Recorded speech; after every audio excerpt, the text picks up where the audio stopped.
بسم اللہ الرحمن الرحیم۔ السلام علیکم ورحمۃ اللہ وبرکاتہ۔ میرے معزز ناظرین و سامعین، ربیع الاول کا مہینہ ہے۔ ایک طرف سادہ لوگ مسلمان میلاد منانے میں مصروف ہیں، دوسری طرف یورپ کی نمائندگی کرتا فرانس پبلکلی آفیشیلی نبی مکرم صلی اللہ علیہ وسلم کے گستاخانہ خاکے بنا رہا ہے۔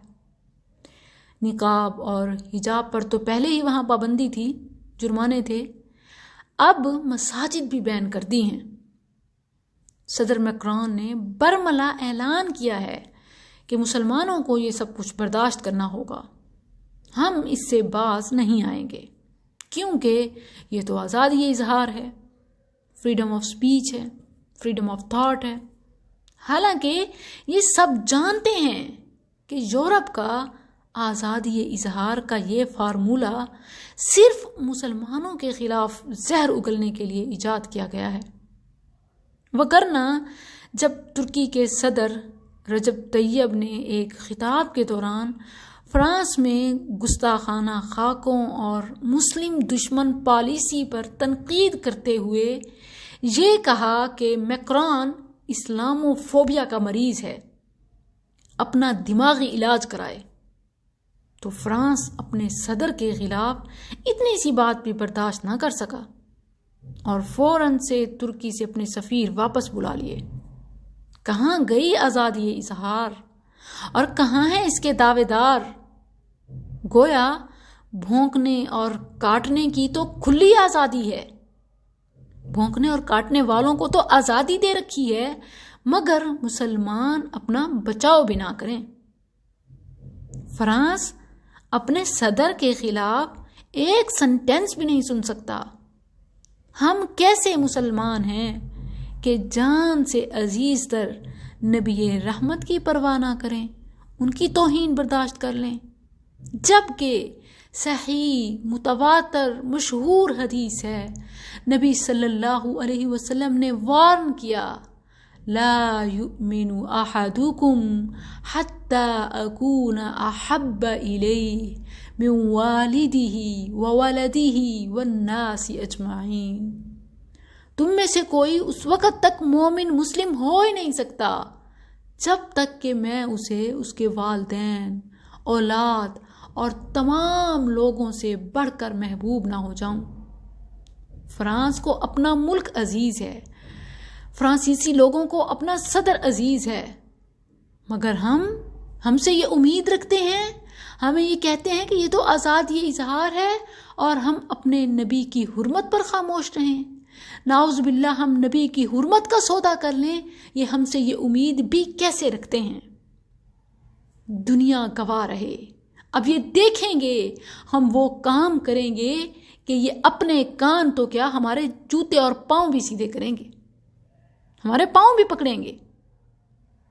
ان کا کام تو چنگاری لگا کر مسلمانوں میں بے چینی پیدا کرنا ہے۔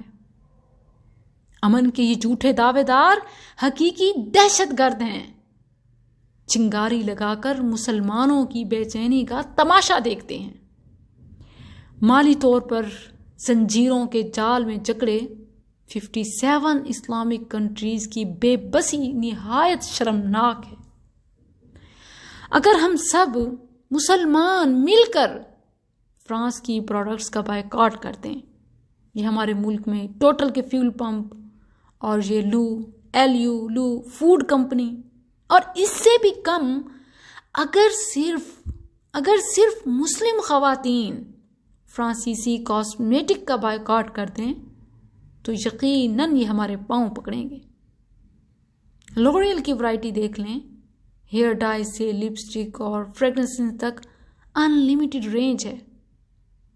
فرانسیسی مصنوعات کا بائیکاٹ کریں، اپنے ملک سے فرانس کا سفارت خانہ بند کرائیں، ان کے سفیر کو ملک بدر کریں، وہاں سے اپنے سفیر واپس بلائیں، اور پھر اس سب سے بھی بڑھ کر ایک پرماننٹ سلوشن اپنی ذات پر، اپنے ملک میں شرعی تعلیمات اور اسلامی قوانین کا نفاذ یقینی بنائیں۔